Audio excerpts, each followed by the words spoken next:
അധ്യായം 14. ആ കാലത്ത് യൊരേബയാമിന്റെ മകനായ അബീയാവ് ദീനം പിടിച്ച് കിടപ്പിലായി. യൊരേബയാം തന്റെ ഭാര്യയോട്, നീ യൊരേബയാമിന്റെ ഭാര്യ എന്ന് ആരും അറിയാതെ വണ്ണം വേഷം മാറി ഷിലോവിലേക്ക് പോകേണം. ഈ ജനത്തിന് ഞാൻ രാജാവാകും എന്ന് എന്നോട് പറഞ്ഞ അഹീയ പ്രവാചകൻ അവിടെയുണ്ടല്ലോ. നിന്റെ കയ്യിൽ 10 അപ്പവും കുറെ അടകളും ഒരു തുരുത്തി തേനും എടുത്ത് അവന്റെ അടുക്കൽ ചെല്ലുക. കുട്ടിയുടെ കാര്യം എന്താകും എന്ന് അവൻ നിന്നെ അറിയിക്കും എന്നു പറഞ്ഞു. യൊരോബയാമിന്റെ ഭാര്യ അങ്ങനെ തന്നെ ചെയ്തു.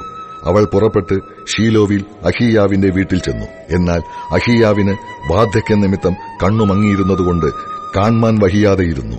എന്നാൽ യഹോവ അഹീയാവോട്, യൊരോബയാമിന്റെ ഭാര്യ തന്റെ മകനെക്കുറിച്ച് നിന്നോട് ചോദിപ്പാൻ വരുന്നു.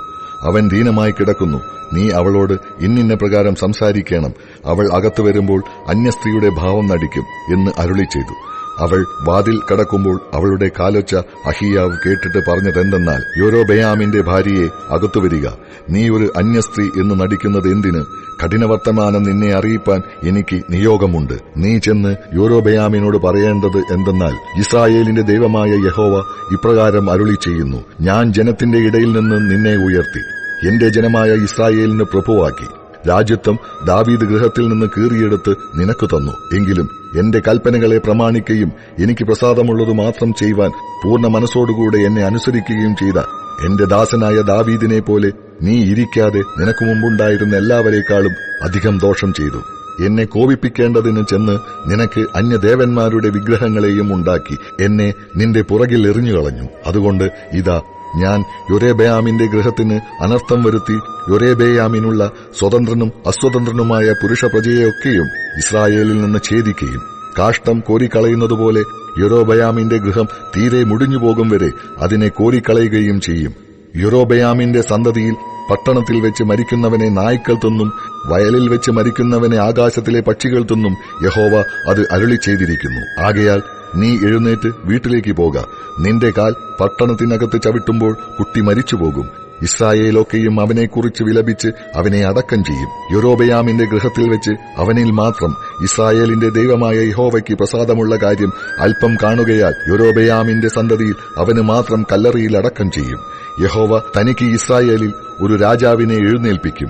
അവൻ അന്ന് യൊരോബയാമിന്റെ ഗൃഹത്തെ ഛേദിച്ചു കളയും. എന്നാൽ ഇപ്പോൾ തന്നെ എന്ത്? ഇസ്രായേൽ അശേരാ പ്രതിഷ്ഠകളെ ഉണ്ടാക്കി യഹോവയെ കോപിപ്പിച്ചതുകൊണ്ട് ഓടവെള്ളത്തിൽ ആടുന്ന പോലെ അവർ ആടത്തക്കവണ്ണം യഹോവ അവരെ അടിച്ച് അവരുടെ പിതാക്കന്മാർക്ക് താൻ കൊടുത്ത ഈ നല്ല ദേശത്തു നിന്ന് ഇസ്രായേലിനെ പറിച്ചെടുത്ത് നദിക്കക്കരെ ചിതറിച്ചു കളയും.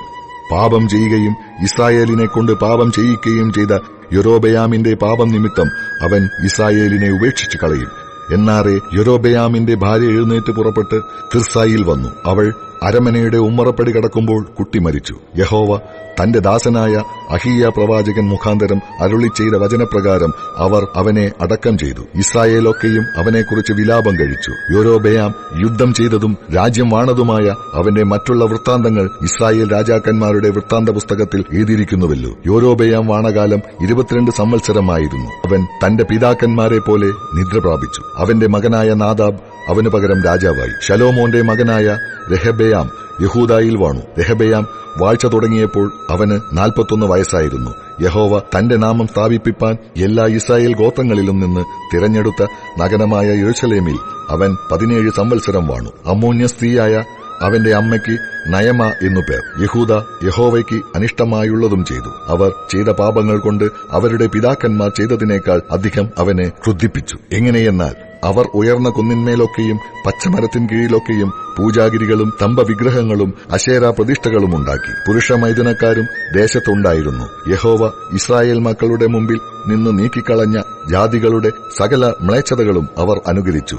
എന്നാൽ രെഹബയാ രാജാവിന്റെ 5-ാം ആണ്ടിൽ മിസ്രയീം രാജാവായ ശീശക് യെരൂശലേമിന്റെ നേരെ വന്നു. യഹോവയുടെ ആലയത്തിലെ ഭണ്ഡാരവും രാജധാനിയിലെ ഭണ്ഡാരവും എല്ലാം കവർന്നു. അവൻ ആ സകലം കവർന്നു. ശലോമോൻ ഉണ്ടാക്കിയ പൊൻപരിചകളും എടുത്തുകൊണ്ടുപോയി. ഇവയ്ക്ക് പകരം രെഹബയാം രാജാവ് താമ്രം കൊണ്ട് പരിചകൾ ഉണ്ടാക്കി രാജധാനിയുടെ വാതിൽ കാക്കുന്ന അകമ്പടി നായകന്മാരുടെ കയ്യിലേൽപ്പിച്ചു.